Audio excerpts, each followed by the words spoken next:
Do ano 34 ao ano 40, a Igreja Apostólica usava as porções da Septuaginta. Eles tinham acesso à Septuaginta, certo? Depois do 45 ao 50, começou a aparecer os escritos, Memória dos Apóstolos, Memorando de Lucas, né? Os evangelhos começaram nessa época até o ano 50. Do ano 55 ao ano 65, nós temos as cartas e as apostilas. Do 65 ao 90, nós temos os lecionários. E daqui? Eu vou explicar o que é isso aqui. E do 90 ao 95, temos o Apocalipse. Ok. As porções da Septuaginta, que eu estou falando aqui, era realmente a tradução que eles fizeram lá no grego, né? Do Antigo Testamento. Jesus lia essas porções. Paulo lia essas porções. O discípulo lia essa porção, ok?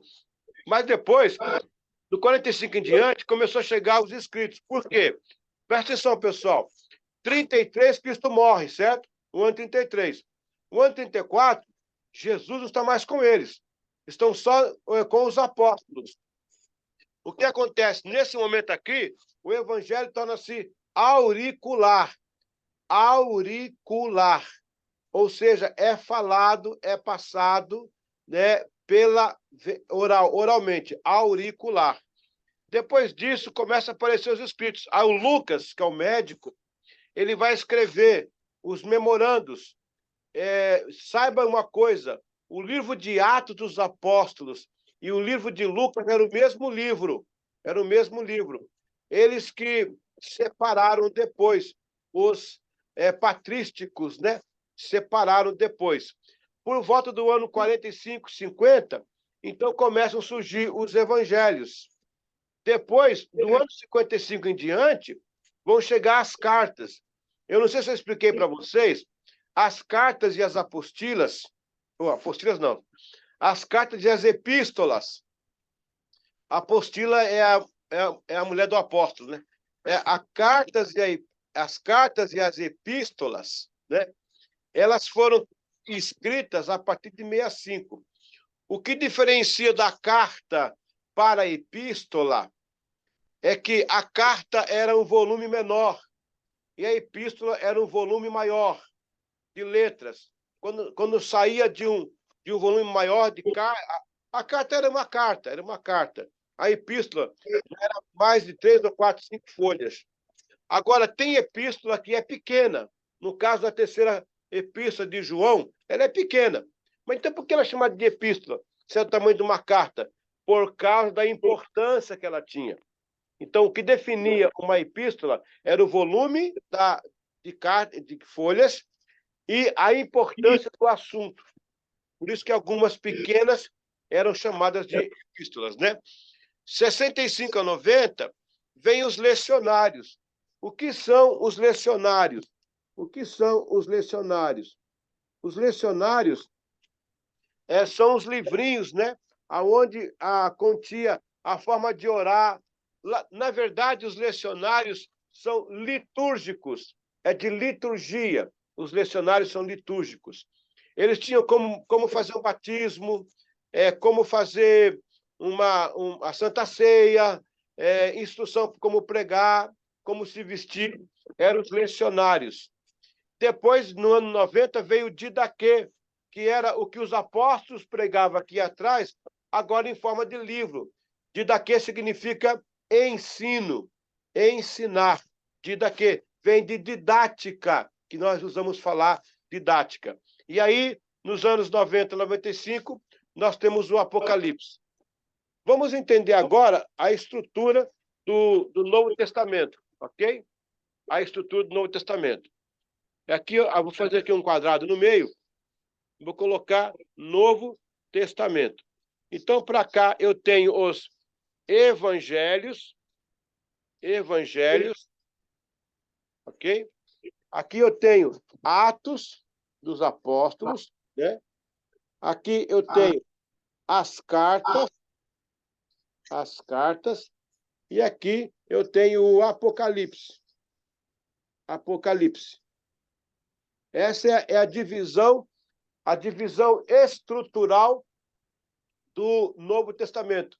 Ele é constituído de evangelhos, Atos dos Apóstolos, cartas e epístolas e o Apocalipse. Guarde isso na sua cabeça. Você pode estar pregando e pode falar assim, irmãos, o Novo Testamento nós estamos pregando, ele tem uma estrutura de 4 divisões. Aí você fala evangelhos, Atos, cartas, Apocalipse. A pessoa fala, rapaz, o que é isso? Né? Aí, ó, a estrutura básica do Novo Testamento. Bom, recapitulando aqui. Quando você fala em Novo Testamento é a estrutura literária dele. Qual que é a estrutura literária? Primeiro, as porções da Septuaginta, que é aquela tradução que os judeus fizeram da Torá para a língua grega da época. Depois nós vamos ter as Memórias dos Apóstolos, escritas por Lucas, né? Compiladas por Irineu, mas o Lucas que é o cara que vai escrever as Memórias Apostólicas. Aí nós temos os Evangelhos.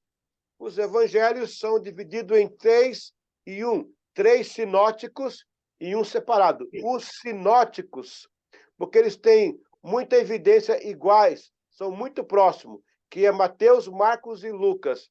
Já o João é um pouquinho diferenciado, porque é escrito para a igreja. Depois eu vou entrar mais nisso aí. Aí você vai ter na sequência, as cartas, as epístolas. Paulo escreve 13 cartas. As cartas são divididas em cartas pastorais e cartas gerais. Interessante isso. Paulo escreveu muitas cartas, entre elas cartas gerais e cartas pastorais, como Timóteo, como Tito, né? E também o Apocalipse vai fechar essa sequência de os escritos originais da palavra. E a estrutura, nós temos Atos, né? Nós temos, Evangelhos, os Atos, as cartas do Apocalipse. Voltando um pouquinho lá, pegando o Antigo Testamento, lembra que lá tem as leis, né? Que o próprio Deus dá as leis. Aqui nós temos Jesus no Evangelho, entregando os mandamentos, né? Aí nós temos os Atos do Apóstolo, que é o histórico, né? Aí lá nós temos também o histórico lá no Antigo Testamento. Aí nós temos as cartas, não seriam os escritos, lá os poemas, e nós temos o Apocalipse, não seriam os profetas, o que vai acontecer? Olha como é que se repete, gente. Interessante como se repete. O Antigo Testamento, ele é a sombra, ele foca, né, lá na frente o Novo Testamento, ok? Muito bem. Isso aqui está na primeira aula aí, eu não vou esticar mais o assunto para a gente ganhar tempo, ok? Vamos abrir aí para alguma pergunta? Alguém quer fazer algum questionamento aí? Pode ficar à vontade agora aí. Senão a gente continua para a gente ganhar o nosso tempo. Glória a Deus. Alguém? Oi, pode falar. Pastor. Oi, pode falar. Sem colocação, pastor, pode continuar. Ah, pode? Então, vamos... Todo mundo entendeu, então? Todo mundo entendeu, então? Por exemplo, a estrutura do Novo Testamento são 4 repartições. Quem pode me ajudar aí? Evangelho, Apocalipse e cartas. Cara, essa turma é demais, rapaz. Essa é a melhor turma de Santa Cruz, a melhor turma de Santa Cruz. Muito bem, muito bem. Vamos à lição número 8, que é o Tanakh, né? Parece um nome japonês. Parece um nome japonês, né? Mas não é não. Espera um pouquinho, deixa eu pegar um outro pincel aqui. Vamos ao Tanakh. O Tanakh, ele tem 3 divisões, tá? Ele tem a lei, ele tem os escritos e tem os profetas. Profetas. O Tanakh tem a lei, os escritos e os profetas. Mas por que é Tanakh? Porque o TA vem de Torá, o NA vem para Netuvim, e o AK vem para Ketuvim. São palavras hebraicas, né? Torá é a lei. O Netuvim é profeta. E o Tanakh, o Ak, aqui, é o Ketuvim. Então, o Torá, o Netuvim, o Ketuvim. É o Tanakh, que é o Antigo Testamento Judaico. Antigo Testamento Judaico, tá? O Antigo Testamento Judaico, ele é assim, para os judeus, constituído de 24 livros para os judeus e 39 para nós cristãos. Por que há essa divisão, né? Porque os cristãos, para facilitar a leitura, eles quebraram o livro dos reis, lá é 1º Reis, 2º Reis, Samuel, 1º e 2º Samuel, Crônicas, 1º e 2º Crônicas. Os salmos foram quebrados em 5. Por isso que aumentou o número de livros em relação aos livros judaicos. A Igreja Católica tem 49. Por quê? A Igreja Católica adicionou mais 7 livros. Gente, sabe o que está acontecendo? Eu tenho uma turma aqui no Paraná que está no mesmo nível de vocês. Por isso que a aula está, na minha cabeça, a aula está repetindo. É o mesmo nível. Interessante. Quando não está no nível diferente, é melhor. Mas agora lembrei. Onde é que eu estou? Vai continuar. Normal. Graças a Deus está normal. Então, 24 para os judeus. Por quê? Porque está comprimido. O livro de Reis, Crônicas, Samuel, Salmos. 39 para os protestantes, cristãos protestantes, né? No caso somos nós. E 49 os judeus. Desculpa, os católicos.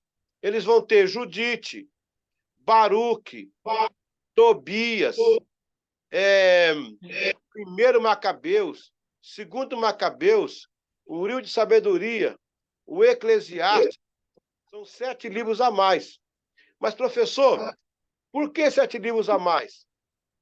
Muito bem.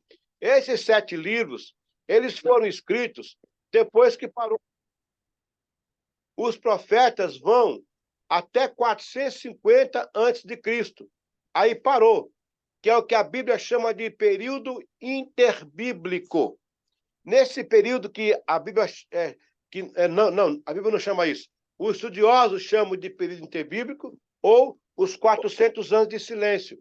Nesses 400 anos de silêncio, eles escreveram esses livros.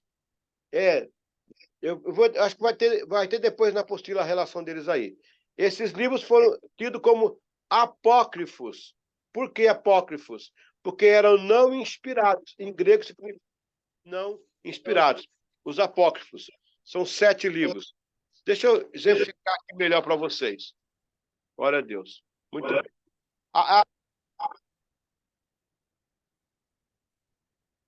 Pastor, o senhor está sem áudio novamente. O senhor perdeu a voz.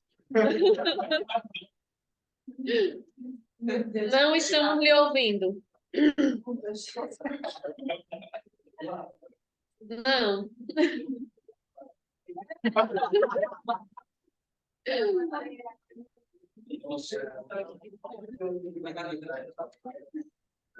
Continuamos sem lhe ouvir, viu?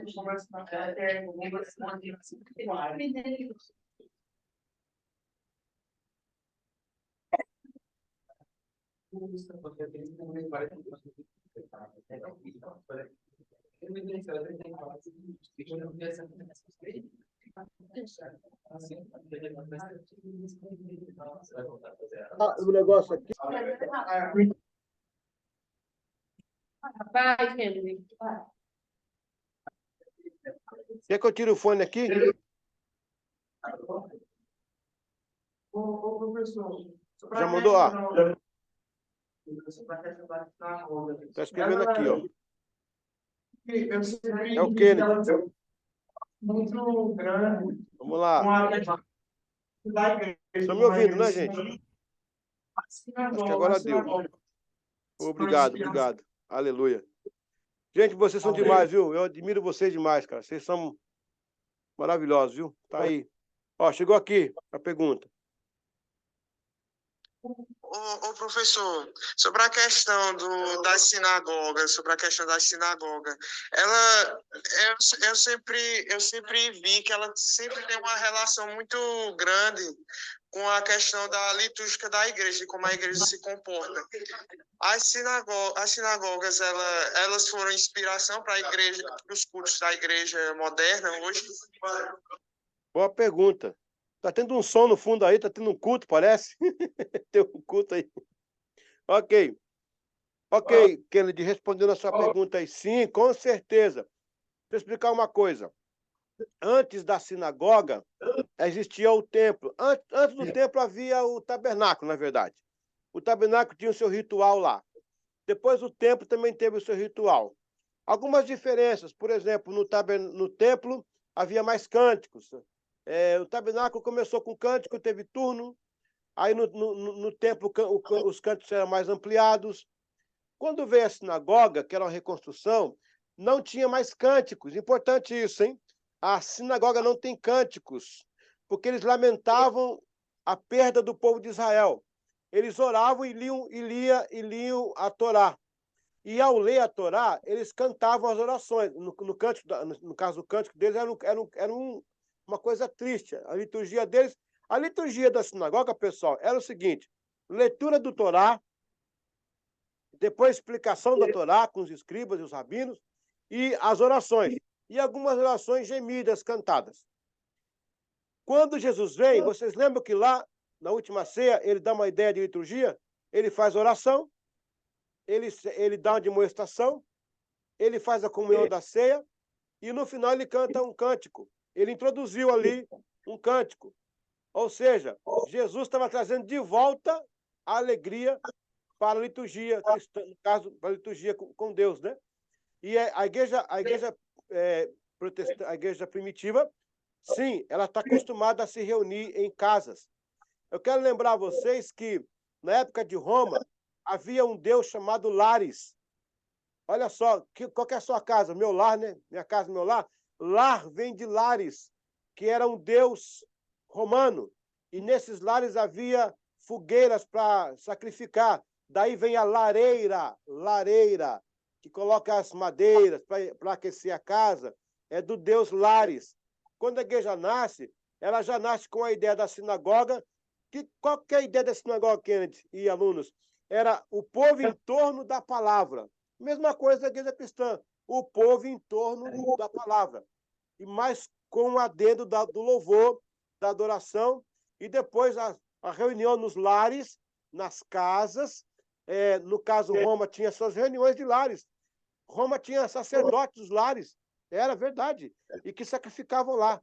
Mas quando chegou a igreja, saiu a figura do sacerdote, veio a do presbítero, não tinha mais sacrifício, porque o sacrifício foi feito por Jesus na cruz do Calvário. Então, sim, Kennedy, tem tudo a ver a liturgia cristã com a da sinagoga. Não nos mesmos moldes, nas mesmas sequências, mas a ideia central que é o povo em torno da palavra, orando ao Deus único. Daí nós somos semelhantes no monoteísmo, que é o caso da igreja cristã. Beleza? Olha. Mais alguma pergunta? Eu deixei a resposta já no grupo, tá? Vocês ouvirem depois. Alguém É muito bom ter esse recurso de ouvir. Podemos ir para o intervalo, então? Ou não? Eu tenho 3 minutos ainda. E congelou a imagem aqui. E congelou aqui. Peraí. Alô? Agora voltou. Está gravando, né? Opa. Boa noite, aqui é Jadson. Olha, a respeito do que o senhor falou, que os judeus não têm... Aliás, que Cristo trouxe de volta o cântico para a igreja.